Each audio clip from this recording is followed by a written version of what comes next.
En su novela insigne titulada Niebla, el autor español perteneciente a la generación de 1898, Miguel de Unamuno, explora distintos temas filosóficos que van desde el conflicto existencial entre el individuo y el mundo, que se expresa literariamente a través de la metáfora de la niebla en la cual se encuentra sumergido el protagonista de la novela, llamado Augusto Pérez, hasta la cuestión de la libertad, de lo que determina la existencia y lo que nos permite distinguir nuestra existencia, la realidad objetiva de un sueño, que nos remite a la meditación cartesiana a propósito de qué permite darnos certeza de que en este preciso momento no estamos soñando. Hay una influencia significativa de la filosofía de Descartes con relación al cogito ergo sum, al pienso luego existo, como la única certeza determinada por el hecho de pensar. Hay una indagación filosófica sobre qué permite a una personalidad que tiende al solipsismo, al punto de cuestionar la veracidad de su propia existencia, que es el caso del protagonista de la novela, Augusto Pérez, que es un individuo tan solitario que incluso llega a dudar de si realmente existe y se enamora perdidamente de Eugenia, y a través de ese amor, a través de ese sentimiento, comienza a encontrar elementos para determinar su propia existencia, hasta llegar al punto de visitar a su propio creador, a Miguel de Unamuno, el autor de la novela, convirtiéndose así en una especie de metarrelato donde el protagonista descubre que es un ente ficticio y enfrenta a su creador, dando pie a una preocupación que tiene que ver con el libre albedrío, con cómo se determina la autoconciencia de la existencia y con problemáticas que encontramos en algunas de las meditaciones de Descartes. En la novela de Unamuno, Augusto Pérez era el hijo de una mujer adinerada llamada Soledad,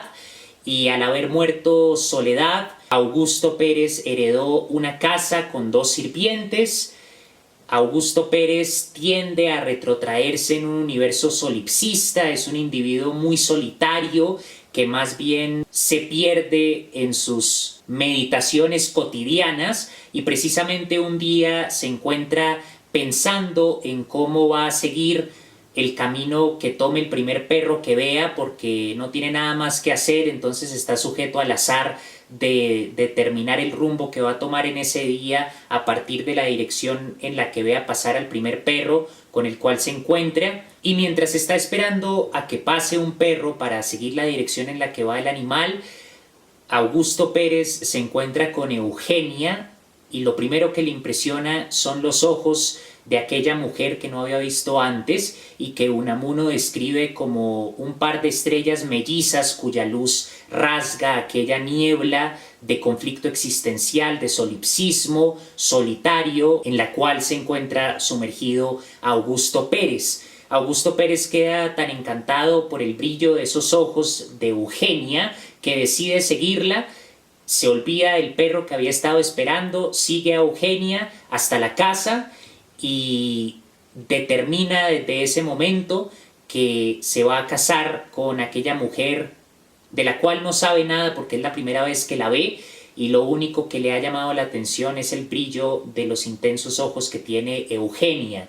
Augusto Pérez se aventura a ir a la casa ya sabiendo dónde vive Eugenia, y se encuentra con una sirvienta a la cual le pregunta quién es la muchacha que vive en aquella residencia, y la sirvienta se compadece de Augusto Pérez y le revela que la muchacha se llama Eugenia y hasta le da el apellido. Augusto Pérez se obsesiona tanto que decide que sus hijos no pueden llamarse Augusto P. Dominga, sino Domingo, porque no le agrada el apellido de Eugenia, y desde entonces comienza a frecuentar la residencia hasta que un día ve que la tía de Eugenia deja caer la jaula donde se encuentra un pájaro, y Augusto Pérez recoge la jaula y utiliza ese pretexto para poder entrar a la casa. Entra a la casa y conoce a los tíos de Eugenia. El tío de Eugenia, don Fermín, es un anarquista, pero asegura que es solamente un anarquista teórico,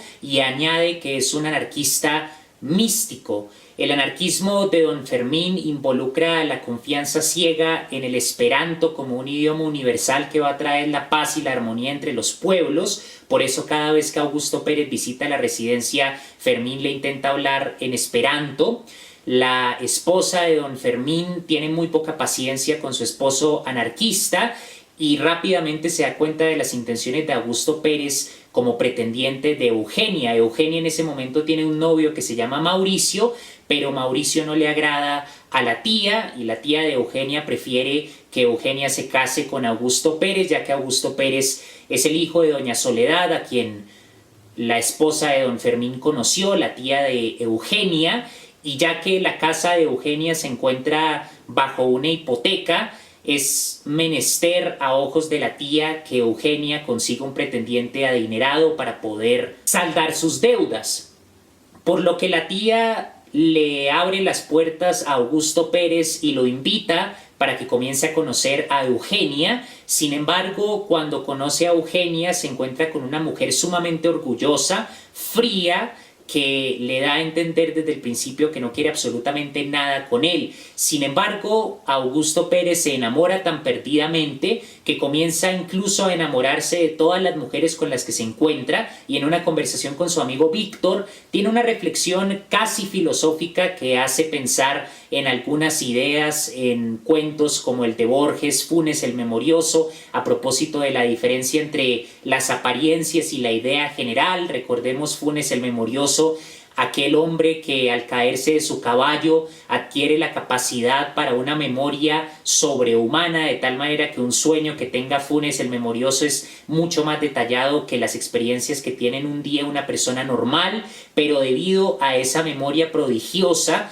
que le permite captar lujo de detalles que la mente ordinaria no puede percibir, Funes el Memorioso es incapaz de comprender la generalidad, la abstracción de la idea, de manera que cuando Funes el Memorioso ve un perro,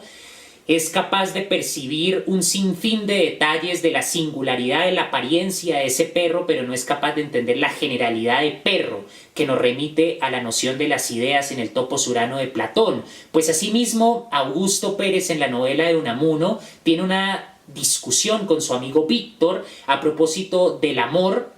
Determina que su amigo Víctor, que el alma de las mujeres es en realidad una sola alma que se repite en diferentes apariencias, y por eso para Víctor no es una sorpresa que Augusto Pérez, después de haberse encontrado con Eugenia, acabe enamorándose de todas las mujeres, porque es una única alma la que compone la esencia de lo femenino, pero se reparte en todas las distintas mujeres en diferentes grados y de distinta manera, pero es la misma esencia. Augusto Pérez decide hacer algo heroico, compra la hipoteca de la casa, y Eugenia, lejos de conmoverse por ese gesto de solidaridad de Augusto Pérez, que seguramente hubiese hecho casarse con él a cualquier otra mujer en esa misma situación, acude a la residencia de Augusto Pérez y lo acusa de querer comprar el cuerpo, ya que no se puede comprar el amor. Augusto Pérez, con ese favor que acaba de hacerle de anular la hipoteca de la casa, en realidad pretende comprar su cuerpo a ojos de Eugenia. Insulta a Augusto Pérez y Augusto Pérez queda sumergido en la desesperación y trata de sobrellevar sus penas con una especie de romance peculiar y muy angustioso con Rosario, una mujer que le limpia la ropa y acude a la residencia. Había acudido durante años, pero solamente desde entonces Augusto Pérez se atreve a acariciarla. Pero a pesar de ese romance muy experimental, porque Augusto Pérez, fruto de sus conversaciones con Víctor, quiere hacer unos experimentos psicológicos, no puede deshacerse de los sentimientos que experimenta hacia Eugenia, y Eugenia, mientras tanto, presiona a su novio Mauricio para casarse. Mauricio tiene la idea de que pueden aprovecharse de Augusto Pérez, pero Eugenia se resiste, y finalmente Eugenia pelea con Mauricio por la negativa de su novio de aceptar el matrimonio, y Eugenia acepta a Augusto Pérez como pretendiente. Augusto Pérez prepara el día de la boda con mucha emoción, pero justo antes del día de la boda se encuentra con Mauricio, y Mauricio le dice a Augusto Pérez que le agradece a él y a Eugenia el favor que le han hecho de buscarle un empleo, y Augusto Pérez cree que en ese momento Eugenia y Mauricio ya terminaron su noviazgo, y Mauricio le anuncia que se va a ir lejos a donde le consiguieron el empleo, pero se va a llevar a Rosario, que era la mujer con la que Augusto Pérez había tratado de entablar un romance muy peculiar dentro de esos experimentos psicológicos que estaba tratando de llevar a cabo para entender la esencia de lo femenino. Augusto Pérez queda lívido, atónito, abrumado por la noticia, y levanta a Mauricio y lo arroja contra el sofá, pero Mauricio mantiene una actitud casi burlona. Después de ese episodio llega el día de la boda y resulta que Eugenia no está por ninguna parte. Los tíos quedan atónitos porque no saben cuál ha sido el rumbo de su sobrina, y Augusto recibe una carta de parte de Eugenia comentándole que se ha ido con Mauricio y que han aprovechado la generosidad de Augusto Pérez a la hora de librarlos de la hipoteca de la casa y del dinero que le ha dado para crear una nueva vida, porque ella simplemente no podía amar a Augusto Pérez. Augusto Pérez queda tan abrumado por aquella carta, pero lo que más lo agobia no es el hecho de la humillación de Eugenia, que se casó con él únicamente con el interés de obtener los recursos para poder irse con Mauricio. No es solo el engaño, la burla a la que fue sometido, el ridículo en el que quedó, sino lo que más lo abruma es el hecho de que inicialmente esa humillación no lo afecta tanto como debería afectarlo, y por lo tanto Augusto Pérez comienza a cuestionar la legitimidad, la veracidad de su propia existencia, y termina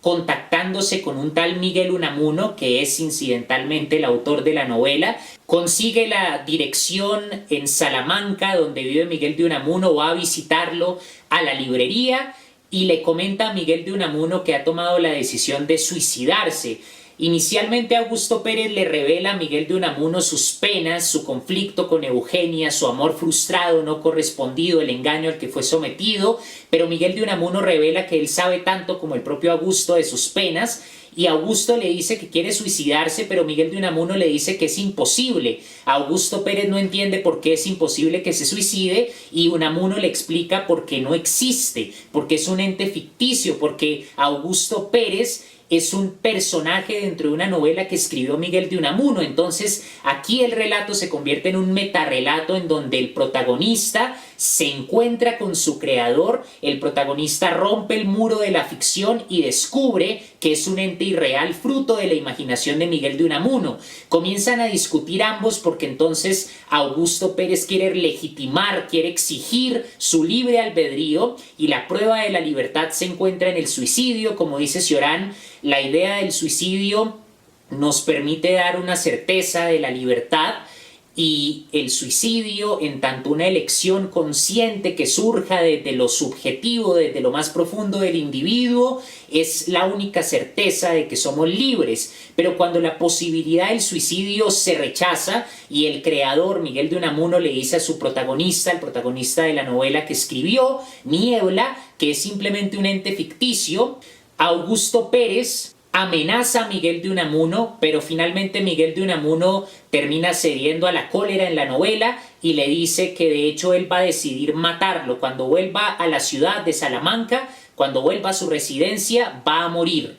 Augusto Pérez vuelve de Salamanca, efectivamente, regresa a su residencia y le dice a su sirvienta que le dé distintos platos de comida. La sirvienta se alarma por el ímpetu con el cual Augusto Pérez está comiendo, desesperado por la revelación que ha tenido de que es un ente ficticio, de que no tiene libre albedrío, de que ni siquiera tiene la libertad para suicidarse. Y en la discusión que tiene con Miguel de Unamuno, Augusto Pérez trata de argumentar a favor de una lógica interna que tienen los personajes, porque habla, por ejemplo, de una catedral cuyos planos fueron encontrados en el siglo X por alguien que quería construirla como debió haber sido construida y no como terminó siendo construida. Y asimismo, como el diseño se impone al arquitecto, Augusto Pérez trataba de argumentar que los personajes se imponen al novelista, que no es el novelista con su libre albedrío el que le va dando forma y desarrollo a los personajes dentro de la trama, sino que logran adquirir cierta autonomía y con esa autonomía empiezan a imponerse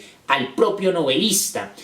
Pero Miguel de Unamuno rechaza los argumentos de Augusto Pérez y lo condena a morir. Cuando Augusto Pérez vuelve a la residencia, le pide a su sirviente, que es el esposo de la señora Domingo, le da comida a Augusto Pérez, es la cocinera, y el sirviente le trae tinta y papel y Augusto Pérez escribe: a Salamanca al señor Miguel de Unamuno, te has salido con la tuya, he muerto. Después de eso, Augusto Pérez muere